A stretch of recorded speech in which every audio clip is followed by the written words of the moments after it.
প্রত্যেকটা মানুষের জীবনেই কম বেশি দুঃখ কষ্ট থাকে। তবে আমার কাছে মনে হয় কি জানেন? এই দুঃখ কষ্টগুলোকে একটা সাইডে রেখে নিজের জীবনের প্রত্যেকটা মুহূর্তকে উপভোগ করা উচিত। কারণ আমার জীবন থেকে যে সময়গুলো চলে যাচ্ছে সেটা কিন্তু আমি আর চাইলেও ফিরে পাবো না। যেমন আমি আমার ছেলের সাথে এই বেলকনিতে বসে ১ কাপ চা খাই বা অন্য কোনো কিছু খাই বা ওর সাথে গল্প করি, অনেক সময় খেলাও করি। তো এই সময়গুলো না জীবনে আর চাইলেও কখনো হয়তোবা ফিরে পাবো না। তাই আমি চেষ্টা করি আমার ছেলের সাথে অনেকটা সময় কাটানোর। যদিও আমার এই বাসাতে আমার ছোট্ট বাবাটা ছাড়া সারাদিনে আমার আর কোনো সঙ্গী নেই। তবে বলতে পারেন আমি আমার জীবনের শ্রেষ্ঠ সময় পার করছি আমি আমার এই ছোট্ট বাবাটার সাথে। তো এই শান্তিটা আল্লাহ পাক আমাকে দিয়েছেন, সেজন্য আল্লাহ তাআলার কাছে হাজার হাজার শুকরিয়া জানাই। তো আমার বাবাটার সাথে কাটানো প্রত্যেকটা দিনই আমার কাছে অসাধারণ। তো সেই অসাধারণ দিনগুলোর একটা দিন আমি আপনাদের সঙ্গে শেয়ার করছি।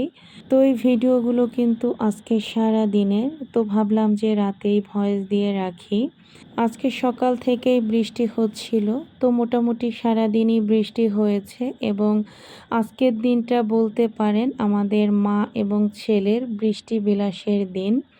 তো দেখতেই পাচ্ছেন এই মুহূর্তে বাহিরে কি পরিমাণ বৃষ্টি হচ্ছে।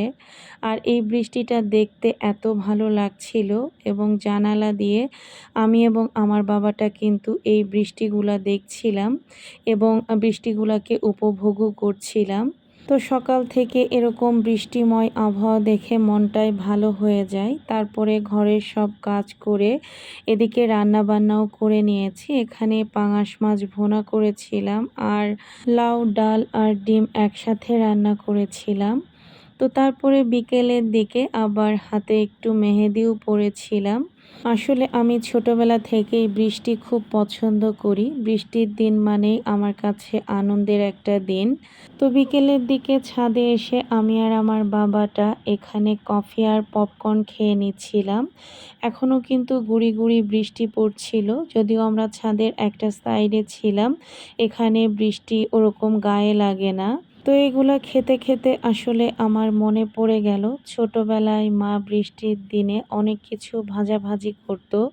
যেমন চাল ভাজা, বুট ভাজা, গম ভাজা, তিল ভাজা। আর এই ভাজা জিনিসগুলো খেতে কী যে ভালো লাগতো, যেটা আসলে এই মুহূর্তে অনেক মিস করছি। প্রত্যেকটা সন্তানের কাছেই তার মায়ের হাতের রান্না অসাধারণ, আমার কাছেও তাই। সবসময় মায়ের হাতের রান্নাগুলো মিস করি, সাথে মাকেও অনেক মিস করি। আমি আমার মাকে সবথেকে মিস করেছি তখনই যখন আমি নিজে মা হয়েছি। কারণ আমি জানি একটা মা তার সন্তানের জন্য কতটা ত্যাগ স্বীকার করতে পারে।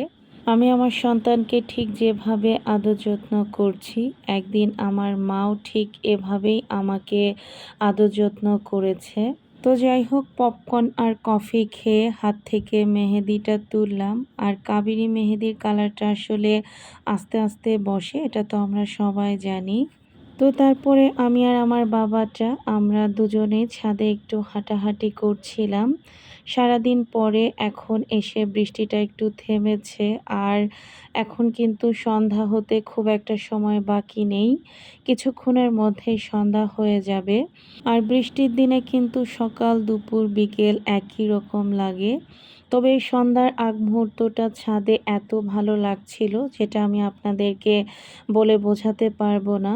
তো এদিকে আমার বাবাটাও বৃষ্টি নিয়ে আমার সাথে অনেক গল্প করছিল। আমার বাবাটাও আমার মতোই হয়েছে, সে বৃষ্টি অনেক পছন্দ করে। আর এদিকে সে কফিটা কিন্তু ফিডারে খাচ্ছিল, গ্লাসে খেতে গেলে অনেক সময় পড়ে যায়, তাই ফিডারে নিয়ে খাই। আর এদিকে চারপাশের শেষ বিকেলের দৃশ্যটা অসাধারণ ছিল। কেমন জানি কুয়াশা কুয়াশা একটা পরিবেশ, মনে হচ্ছিল একদমই শীতকাল। তো এই দৃশ্যগুলো আমার কাছে অসাধারণ লাগে, তাই আপনাদের সঙ্গেও একটু শেয়ার করলাম।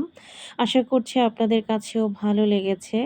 আর প্রায় অনেক দিন পরে আমি দিনের ভিডিও দিনেই এডিট করলাম। এই ভিডিওটা ইনশাল্লাহ আপনারা আগামীকাল দেখতে পাবেন।